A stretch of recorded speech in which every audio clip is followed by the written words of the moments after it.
Le 29 janvier 2025, l'Afrique de l'Ouest a été témoin d'un événement qui pourrait marquer un tournant historique. Ibrahim Traoré, leader du Burkina Faso, a orchestré la formation de l'Alliance des États du Sahel, un regroupement militaire unissant le Burkina Faso, le Mali et le Niger.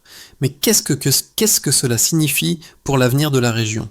L'Alliance pourra-t-elle résister aux pressions des puissances mondiales et aux menaces djihadistes croissantes ? Ibrahim Traoré est-il en train de redéfinir l'histoire de l'Afrique de l'Ouest ou se dirige-t-il vers un affrontement de plus grande ampleur avec l'influence extérieure ? Les mois à venir seront cruciaux pour l'avenir du Sahel et de ses peuples. L'Alliance des États du Sahel, dirigée par Ibrahim Traoré, représente une réponse audacieuse aux défis de la région. En unissant le Burkina Faso, le Mali et le Niger, cette coalition militaire cherche à renforcer la souveraineté de ses membres face aux menaces croissantes des insurgés djihadistes et des pressions extérieures. La question cruciale est de savoir si cette alliance pourra non seulement protéger ses membres, mais aussi résister à l'influence étrangère, notamment celle des puissances occidentales, tout en maintenant l'unité interne face aux divergences politiques et militaires. Le leadership de Traoré s'inscrit dans un contexte géopolitique complexe où l'Afrique cherche à reprendre le contrôle de son destin. Les enjeux sont énormes, réussir à maintenir l'alliance intacte, gérer les tensions internes et faire face à une opposition militaire soutenue par des forces mondiales puissantes. Le Burkina Faso, le Mali et le Niger doivent non seulement gérer les insurrections internes, mais aussi naviguer dans les eaux turbulentes d'une politique internationale de plus en plus polarisée. En ce sens, le succès ou l'échec de cette initiative pourrait redéfinir l'équilibre des forces en Afrique de l'Ouest. En janvier 2025, Ibrahim Traoré a orchestré un tournant majeur pour l'Afrique de l'Ouest. Après avoir pris la tête du Burkina Faso en 2022, il a mis en place une alliance militaire sans précédent avec le Mali et le Niger, formant ainsi l'Alliance des États du Sahel. Ce regroupement ambitieux a réuni 3 nations qui pendant des décennies ont lutté contre les menaces internes et l'ingérence extérieure. Mais ce n'était pas tout. Cette nouvelle coalition militaire est un véritable défi aux puissances mondiales avec un message clair, l'Afrique peut se défendre seule. Les menaces qui pèsent sur l'Alliance des États du Sahel ne sont pas uniquement militaires. En formant cette alliance, Traoré a également envoyé un message politique fort. Le Burkina Faso, le Mali et le Niger, autrefois divisés par des conflits internes et des ingérences étrangères, s'unissent sous la bannière de la souveraineté et de l'autodétermination. Mais cette unification, bien que nécessaire, n'est pas sans défi. Les tensions internes entre les pays membres pourraient rapidement se transformer en une fracture qui affaiblirait l'alliance. La domination politique et militaire du Burkina Faso pourrait être perçue comme une menace par ses voisins, le Mali et le Niger. De plus, la communauté internationale, notamment les puissances occidentales, ne voit pas cette initiative d'un bon œil. Les États-Unis, la France et d'autres pays occidentaux historiquement présents dans la région ont exprimé leur inquiétude face à cette réorientation géopolitique. Traoré, quant à lui, semble déterminé à résister à cette pression et à maintenir une voie indépendante pour le Sahel. Avec le soutien de pays comme la Russie, la Chine et la Turquie, l'Alliance des États du Sahel cherche à solidifier son pouvoir tout en naviguant à travers un environnement international de plus en plus complexe. Ibrahim Traoré, capitaine du Burkina Faso, incarne une rupture radicale avec le passé de son pays. Depuis sa prise de pouvoir en 2022, il est devenu le visage d'une nouvelle Afrique qui refuse de se soumettre à l'influence des puissances extérieures. Sous sa direction, le Burkina Faso a non seulement défié les puissances coloniales historiques, mais a également uni ses voisins, le Mali et le Niger, dans une alliance militaire stratégique. Cette union a redéfini l'équilibre des forces en Afrique de l'Ouest, permettant à ces nations de se défendre mutuellement face aux attaques djihadistes croissantes. Dès ses premiers mois au pouvoir, Traoré a mis en place une série de réformes destinées à renforcer la souveraineté nationale et la stabilité intérieure. Il a consolidé l'armée burkinabé et instauré des mesures pour renforcer l'unité nationale, unissant ainsi une population autrefois divisée. Mais ce ne sont pas seulement ses compétences militaires qui le distinguent. Traoré est également un stratège politique astucieux, capable de rassembler des pays voisins sur une base de solidarité et de souveraineté commune. Cependant, ce leadership a rapidement attiré l'attention des puissances étrangères. La France et les États-Unis, anciens alliés du Burkina Faso, ont vu en lui un rival potentiellement dangereux pour leurs intérêts dans la région. Alors que certains affirment qu'il mène son pays sur le chemin de la stabilité et de la prospérité, d'autres s'inquiètent de ses ambitions militaires et de la menace qu'il représente pour les intérêts occidentaux en Afrique de l'Ouest. Traoré se trouve ainsi à un carrefour stratégique, où ses décisions influenceront non seulement le futur du Sahel, mais aussi celui de l'Afrique dans son ensemble. Le 29 janvier 2025, l'histoire de l'Afrique de l'Ouest a pris un tournant dramatique lorsque le Burkina Faso, le Mali et le Niger ont formé officiellement l'Alliance des États du Sahel. Cette initiative a été menée par Ibrahim Traoré, capitaine du Burkina Faso, qui a pris la tête d'une coalition visant à protéger la région contre les menaces internes et externes. Les trois pays, confrontés à des insurrections violentes et à l'ingérence des puissances occidentales, ont décidé de s'unir pour assurer leur sécurité collective. La décision de quitter la communauté économique des États de l'Afrique de l'Ouest, CEDEAO, pour former cette alliance a été perçue comme un acte de défiance envers les puissances coloniales, notamment la France, ancienne puissance coloniale de ces pays. L'annonce a immédiatement suscité des réactions mitigées, certains la considérant comme un pas vers l'autodétermination de l'Afrique, d'autres y voyant un risque d'escalade des conflits dans la région. Cependant, Traoré et ses alliés ont insisté sur le fait que cette nouvelle union militaire visait à assurer une défense commune face aux djihadistes et à toute tentative d'ingérence extérieure. Le Burkina Faso a fourni le plus grand nombre de soldats, avec 35 000 hommes, tandis que le Mali a contribué avec 26 000 et le Niger 27 000. Cette force militaire combinée de 88 000 soldats est équipée de plus de 300 chars, 470 véhicules blindés et 220 pièces d'artillerie. En outre, l'Alliance bénéficie d'une puissance aérienne impressionnante, avec 90 avions et 70 hélicoptères. L'un des éléments clés de cette alliance est sa structure de commandement unifiée qui permet une coordination militaire efficace entre les pays membres. Le soutien de puissances étrangères a été déterminant dans la consolidation de cette alliance. La Russie a fourni des armes avancées et des conseillers militaires, tandis que la Chine a apporté un soutien économique et technologique crucial, renforçant ainsi l'autonomie de l'Alliance vis-à-vis des institutions financières occidentales.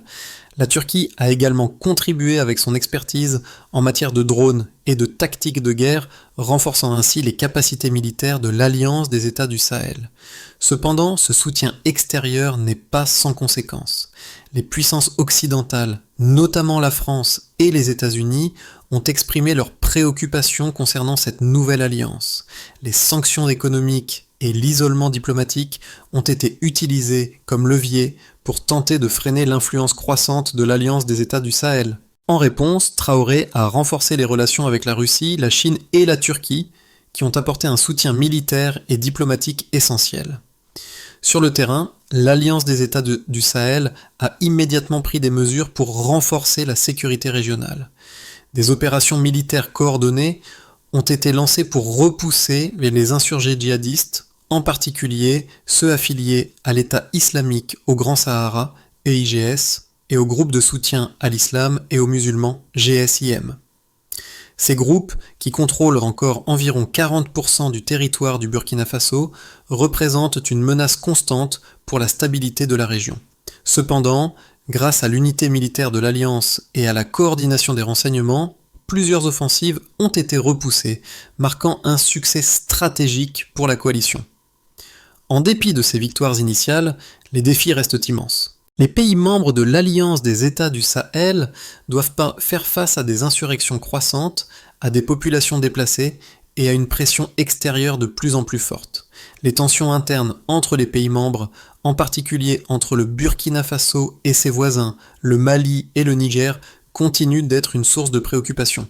Le leadership de Traoré, bien qu'admiré par beaucoup, reste contesté par certains au sein de la région, et des divergences sur la répartition des ressources et du pouvoir pourraient devenir des points de friction. Les premiers mois de l'Alliance des États du Sahel ont montré des résultats impressionnants sur le terrain, avec une réduction significative des attaques djihadistes dans les zones sensibles du Burkina Faso, du Mali et du Niger.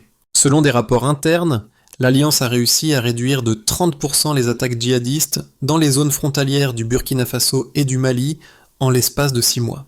Ce chiffre reflète l'efficacité de la coopération militaire entre les 3 pays membres, renforcée par la mise en place d'un commandement unifié et une coordination accrue des opérations de renseignement. L'efficacité de l'Alliance ne se limite pas à la défense des frontières.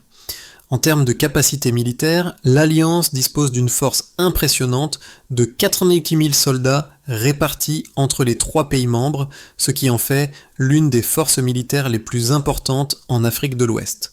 Ce chiffre inclut 35 000 soldats du Burkina Faso, 26 000 du Mali et 27 000 du Niger, une répartition qui permet une couverture stratégique de la région.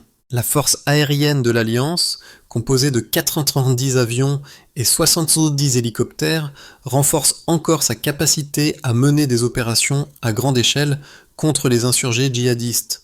Les capacités terrestres de l'Alliance, avec plus de 300 chars et 470 véhicules blindés, permettent une réponse rapide aux menaces sur le terrain. En termes de soutien militaire, l'Alliance bénéficie également de l'aide de puissances extérieures telles que la Russie, qui a fourni des armes avancées ainsi que des conseillers militaires. Ce soutien a permis à l'Alliance des États du Sahel de moderniser ses capacités et de se préparer à des affrontements prolongés avec des groupes djihadistes de plus en plus organisés et mieux équipés.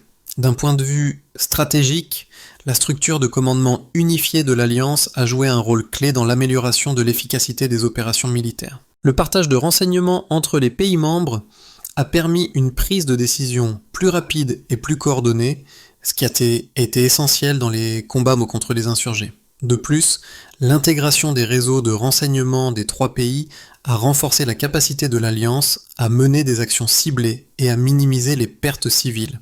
Les résultats obtenus dans les 6 premiers mois de l'Alliance sont un indicateur de son efficacité croissante. Les chiffres montrent une baisse de 20% des déplacements internes au Burkina Faso, principalement en raison de l'amélioration de la sécurité dans les zones rurales. La violence a également diminué de 15% dans les régions contrôlées par l'Alliance, un signe clair de la réussite de la coalition dans sa mission de maintenir la stabilité dans la région. Cependant, il est important de noter que ces résultats ne sont que partiels. Bien que l'Alliance ait réussi à repousser plusieurs attaques majeures et à réduire la violence dans certaines zones, des défis importants demeurent. Les groupes djihadistes, en particulier le IGS et le GSIM, continuent de représenter une menace importante pour la sécurité de la région. De plus, les tensions internes au sein de l'Alliance, notamment les divergences politiques et militaires entre le Burkina Faso et ses voisins, le Mali et le Niger, pourraient affecter la cohésion de la coalition à long terme. L'Alliance des États du Sahel, menée par Ibrahim Traoré, fait face à 2 lectures opposées qui méritent d'être présentées dans leur forme la plus solide. D'un côté, les partisans de l'Alliance affirment qu'elle constitue la première réponse réellement cohérente face à l'effondrement sécuritaire du Sahel. Pour eux, l'unification militaire entre le Burkina Faso, le Mali et le Niger est un mouvement stratégique indispensable. Les 3 pays, longtemps isolés et affaiblis par des décennies de conflits internes, avaient besoin d'un mécanisme de défense collective capable de rivaliser avec les insurgés djihadistes dont les opérations ont progressé jusqu'à contrôler près de 40% du territoire burkinabé. En centralisant le commandement, en partageant le renseignement et en intégrant les capacités aériennes, l'Alliance des États du Sahel aurait enfin donné aux 3 pays les moyens de mener une réponse concertée, rapide et efficace. De plus, les soutiens de l'Alliance affirment que le retrait de la CEDEAO était devenu inévitable. Selon eux, les sanctions, les pressions diplomatiques et les ingérences extérieures ont limité les capacités des 3 États à défendre leur propre territoire. Pour cette faction, le tournant géopolitique initié par Ibrahim Traoré n'est pas une provocation, mais une tentative de restaurer la souveraineté nationale dans un contexte où les puissances occidentales n'ont pas réussi à endiguer la montée du terrorisme malgré des années d'opérations militaires. De l'autre côté, les critiques de l'Alliance considèrent ce mouvement comme un risque majeur pour la stabilité régionale. Ils soutiennent que l'unification militaire pourrait masquer des tensions profondes entre les trois pays, notamment en ce qui concerne la répartition du pouvoir, la gestion des ressources et l'importance disproportionnée du Burkina Faso au sein de l'Alliance. Ils soulignent également que l'implication croissante de pays comme la Russie, la Chine et la Turquie pourrait entraîner une escalade des tensions avec les puissances occidentales, rendant la région encore plus volatile.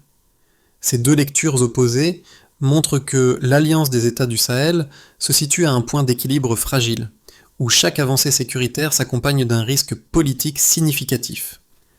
Le modèle de défense collective proposé par l'Alliance des États du Sahel représente une alternative audacieuse face à l'ingérence étrangère et aux menaces internes croissantes. D'une part, il incarne la volonté des trois pays membres de reprendre le contrôle de leur sécurité sans dépendre des puissances occidentales. D'autre part, il soulève la question de savoir si une telle union pourra réellement maintenir sa cohésion face aux défis internes et externes. Les partisans de l'Alliance affirment que cette structure de défense collective est le seul moyen pour les pays du Sahel de contrer les djihadistes et de renforcer leur souveraineté. Les points forts de l'Alliance résident dans sa structure unifiée et sa capacité à intégrer rapidement des renseignements et des ressources militaires. Le partage des informations de renseignement entre le Burkina Faso, le Mali et le Niger a amélioré la réactivité face aux attaques, permettant à l'Alliance de déployer des troupes de manière plus efficace. De plus, l'intégration de capacités aériennes et terrestres permet une couverture stratégique étendue, ce qui offre un avantage militaire décisif contre les insurgés djihadistes. Néanmoins, cette alliance n'est pas sans ses faiblesses. Les tensions internes, notamment entre le Burkina Faso et ses voisins, le Mali et le Niger, demeurent une menace potentielle pour sa stabilité à long terme. Si ces divergences politiques et militaires ne sont pas gérées, elles pourraient affaiblir l'alliance et rendre la coordination des opérations de plus en plus difficile. De plus, bien que l'Alliance bénéficie de l'aide de puissances extérieures, comme la Russie et la Chine, ce soutien pourrait être perçu comme une forme de dépendance qui pourrait à son tour exposer l'Alliance à de nouvelles pressions extérieures. En outre, bien que les résultats obtenus par l'Alliance en termes de réduction de la violence et de renforcement de la sécurité soient encourageants, la menace djihadiste reste omniprésente. Les groupes comme l'État islamique au Grand Sahara, EIGS, et le groupe de soutien à l'islam et aux musulmans, GSIM, continuant d'opérer dans des zones stratégiques, notamment les régions frontalières, et leur capacité à se replier et à mener des attaques ciblées reste un défi majeur. La guerre contre ces groupes pourrait durer des années, et l'Alliance des États du Sahel devra être prête à faire face à une prolongation de ce conflit. Alors que l'Alliance des États du Sahel poursuit sa lutte contre les insurgés djihadistes, un tournant majeur s'est produit. Les pays membres ont réussi à repousser plusieurs attaques majeures des groupes djihadistes, et la coordination militaire entre le Burkina Faso, le Mali et le Niger s'est renforcée. Mais ce succès initial cache des défis plus profonds. En effet, l'unité de l'Alliance est mise à l'épreuve par des divergences internes croissantes. Le leadership dominant du Burkina Faso suscite des tensions, notamment avec le Mali et le Niger, qui perçoivent parfois cette domination comme un obstacle à une véritable égalité au sein de la coalition. En parallèle, les pressions internationales continuent de croître. L'isolement diplomatique des membres de l'Alliance, en particulier du Burkina Faso, face aux sanctions économiques et à l'opposition des puissances occidentales, constitue une menace supplémentaire. Le soutien de la Russie, de la Chine et de la Turquie a certes permis de pallier en partie ce manque de soutien occidental, mais cette dépendance pourrait rendre l'Alliance vulnérable à des manipulations extérieures. Le plus grand défi pour l'Alliance des États du Sahel réside dans sa capacité à maintenir sa cohésion face à ces pressions internes et externes, tout en continuant à faire face à la menace djihadiste. L'Alliance des États du Sahel a déjà commencé à produire des résultats concrets, mais les véritables répercussions sur la région ne se feront sentir que sur le long terme. En repoussant les attaques djihadistes et en consolidant sa position sur le terrain. L'Alliance a non seulement renforcé la sécurité de ses membres, mais elle a également envoyé un message puissant au reste de l'Afrique et au monde. La souveraineté et l'autodétermination sont possibles. Cependant, cette victoire militaire initiale n'est que la première étape d'un processus beaucoup plus complexe et risqué. Sur le plan interne, l'Alliance a montré qu'elle pouvait surmonter les menaces immédiates. Les régions contrôlées par les insurgés ont vu une réduction notable de la violence. En 6 mois, les déplacements internes au Burkina Faso ont diminué de 20%, un signe que les efforts pour stabiliser les zones sensibles commencent à porter leurs fruits. De plus, le soutien populaire à Ibrahim Traoré reste fort. Une enquête de 2025 a révélé que 65% des Burkinabés soutiennent le gouvernement, ce qui renforce la légitimité de l'Alliance des États du Sahel et donne un coup de pouce à sa mission de maintenir l'ordre. Cependant, à mesure que la situation sécuritaire s'améliore, de nouvelles questions émergent. Les divergences entre les pays membres commencent à se manifester. Le Burkina Faso, en tant que leader de l'Alliance, exerce une pression politique et militaire qui crée des tensions avec le Mali et le Niger. Ces tensions risquent d'affecter la cohésion de l'Alliance et d'entraver son efficacité à long terme. Si ces divergences ne sont pas résolues, l'unité de l'Alliance pourrait se fragiliser, rendant la coopération entre les pays membres plus difficile. Le soutien extérieur continue de jouer un rôle clé. Bien que la Russie, la Chine et la Turquie aient fourni un soutien militaire et diplomatique essentiel, leur aide soulève des préoccupations concernant la dépendance accrue des membres de l'Alliance à des puissances extérieures non occidentales. Ce soutien, bien qu'indispensable à ce stade, pourrait créer des tensions géopolitiques avec l'Occident, exacerber l'isolement des membres de l'Alliance et les rendre vulnérables à des manipulations politiques. Sur le plan militaire, bien que l'Alliance ait réussi à repousser plusieurs offensives djihadistes, les groupes insurgés, en particulier le IGS et le GSIM, continuent de contrôler des régions stratégiques. Ces groupes ont montré une grande résilience et leur capacité à mener des attaques ciblées demeure une menace constante. Le véritable test pour l'Alliance sera de maintenir la pression sur ces groupes tout en continuant à développer sa force interne et à résoudre ses tensions internes. En fin de compte, l'avenir de l'Alliance des États du Sahel dépendra de sa capacité à maintenir son unité face aux pressions internes et externes. Les prochains mois seront déterminants pour l'avenir de la région et la position géopolitique de l'Afrique de l'Ouest. La stabilité de l'Alliance pourrait marquer un tournant historique pour la région, mais un échec pourrait entraîner une nouvelle fragmentation, plongeant le Sahel dans un cycle de violence prolongée. À court terme, l'Alliance des États du Sahel pourrait réussir à maintenir sa stabilité et à renforcer sa cohésion interne. Grâce à l'efficacité de ses forces militaires et à la coopération accrue entre les 3 pays membres, l'Alliance pourrait réussir à repousser davantage les insurgés djihadistes et à sécuriser les zones frontalières. L'unité militaire de l'Alliance continuerait de se renforcer, facilitant une réponse coordonnée aux menaces. Les populations locales, notamment au Burkina Faso, soutiendraient cette dynamique, ce qui renforcerait la légitimité de l'Alliance et le pouvoir de Traoré. Ce scénario optimiste verrait l'Alliance renforcer ses positions et élargir sa sphère d'influence en Afrique de l'Ouest, tout en maintenant des relations diplomatiques stratégiques avec la Russie, la Chine et la Turquie. Cependant, une autre possibilité, plus complexe, est celle d'un scénario intermédiaire où les tensions internes entre le Burkina Faso, le Mali et le Niger finiraient par se manifester plus ouvertement. Bien que l'Alliance des États du Sahel ait réussi à maintenir la sécurité militaire, les divergences politiques et militaires entre les membres pourraient créer des frictions internes. Le Burkina Faso, dominant militairement et politiquement, pourrait voir ses relations avec ses voisins se détériorer, notamment en raison de la domination perçue. Si ces tensions ne sont pas gérées, elles pourraient affecter la cohésion de l'Alliance, ralentissant son efficacité et sapant la confiance entre les membres. Dans ce scénario, l'Alliance pourrait se retrouver dans une position difficile, sécuriser les frontières, tout en gérant des conflits internes qui menacent son intégrité. Le troisième scénario, plus pessimiste, envisage une escalade de la violence et une prolongation du conflit. Les insurgés djihadistes, toujours puissants et résilients, pourraient intensifier leurs attaques, profitant des failles internes au sein de l'Alliance. Dans ce cas, l'Alliance pourrait être confrontée à une guerre prolongée, avec une pression croissante tant sur le plan militaire que diplomatique.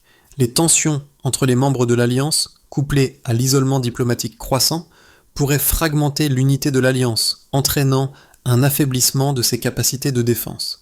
La dépendance accrue vis-à-vis des puissances étrangères comme la Russie et la Chine pourrait également aggraver les tensions avec l'Occident, rendant la situation géopolitique encore plus instable. Dans ce scénario, l'Alliance pourrait se retrouver dans une situation de guerre prolongée, sans perspective de résolution rapide. Les répercussions de l'Alliance des États du Sahel ne se limitent pas aux seules frontières des 3 pays membres. L'impact de cette initiative est profond et touche directement les populations de la région, en particulier celles du Burkina Faso. Les habitants des zones sécurisées, libérés des attaques djihadistes, peuvent enfin envisager un avenir plus stable et pacifique. Cependant, l'instabilité persistante dans d'autres régions rappelle la fragilité de cette situation. Les civils vivant dans des zones encore sous contrôle des insurgés sont toujours confrontés à des conditions de vie extrêmement difficiles, avec des déplacements massifs et des pertes humaines continues. Pour ces populations, l'Alliance représente un espoir de changement, mais aussi une source d'incertitude. Le soutien populaire reste essentiel à la réussite de l'Alliance, et pour que cette initiative perdure, il est crucial de maintenir cet engagement des communautés locales.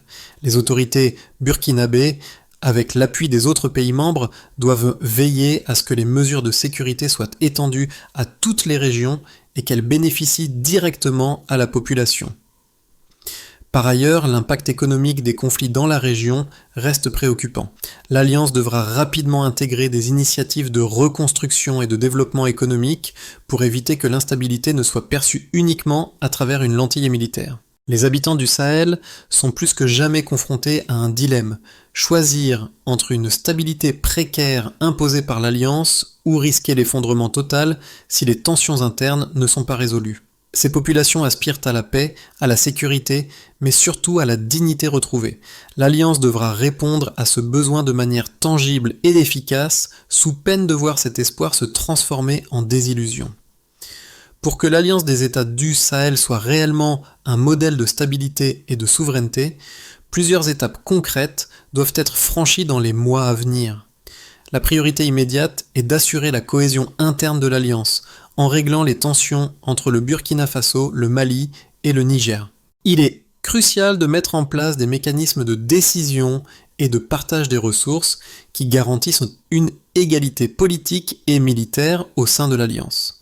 Cela nécessitera des dialogues transparents, des accords bilatéraux et la mise en place de structures de gouvernance claires qui évitent toute domination perçue par un membre, en particulier le Burkina Faso. La deuxième étape essentielle sera de consolider les capacités militaires de l'Alliance.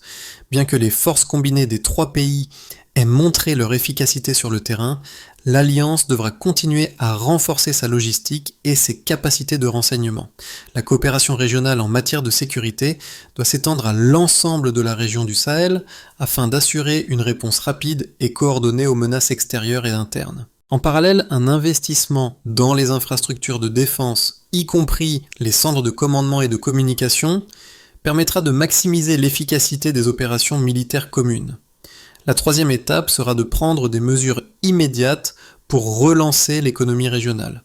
Le développement d'infrastructures, comme des routes et des systèmes de communication, doit être une priorité pour garantir la stabilité à long terme. De plus, des initiatives de reconstruction des zones touchées par les conflits, accompagnées de programmes de développement durable, seront essentielles pour restaurer la confiance des populations locales et assurer leur soutien continu à l'Alliance. Les investissements étrangers, en particulier en matière d'infrastructures et d'entreprises locales, seront cruciaux pour renforcer l'autosuffisance économique de la région. À l'aube d'un avenir incertain, l'Alliance des États du Sahel représente bien plus qu'une simple coalition militaire. C'est un symbole de résistance et de souveraineté pour toute la région du Sahel, un message fort envoyé au monde. L'Afrique peut reprendre le contrôle de son destin. Le leadership d'Ibrahim Traoré et l'unité des 3 pays, malgré leurs défis internes, témoignent d'une détermination sans faille face aux puissances étrangères et aux menaces djihadistes. Ce moment historique incarne l'espoir de tout un peuple, celui du Burkina Faso, mais aussi des autres nations du Sahel, de se libérer des chaînes de l'ingérence extérieure et de bâtir un avenir de paix et de prospérité pour les générations futures. Cependant, cet espoir repose sur la capacité de l'Alliance à surmonter ses fragilités internes et à maintenir l'unité face aux pressions croissantes. Le soutien populaire, la cohésion des membres de l'Alliance et la gestion efficace des défis géopolitiques seront déterminants. Le chemin sera semé d'embûches, mais si l'Alliance parvient à naviguer ces eaux tumultueuses, elle pourrait marquer une nouvelle ère pour l'Afrique de l'Ouest, où la souveraineté et l'autodétermination ne sont plus des idéaux lointains, mais des réalités vécues. L'avenir de l'Afrique de l'Ouest se joue aujourd'hui. L'alliance des États du Sahel, avec le leadership audacieux d'Ibrahim Traoré, pourrait bien être le début d'une nouvelle ère pour la région. Mais ce futur n'est pas écrit. Il appartient à chacun d'entre nous de suivre de près ces développements et de participer à la conversation sur ce qui constitue un avenir autonome pour l'Afrique. Nous vous invitons à réfléchir sur ce qui est en jeu ici. Une Afrique capable de gérer ses propres affaires sans la tutelle des puissances étrangères. L'engagement populaire est essentiel pour que cette vision prenne forme. Les peuples du Sahel doivent se montrer solidaires dans leur quête de stabilité et de souveraineté. Ce n'est pas seulement une question de politique ou de sécurité, mais de dignité et de liberté. Participez à cette discussion, partagez vos idées et soutenez les initiatives qui promeuvent une Afrique indépendante et résiliente. Ensemble, nous pouvons aider à façonner l'avenir de l'Afrique de l'Ouest pour qu'il soit plus fort, plus uni et plus libre.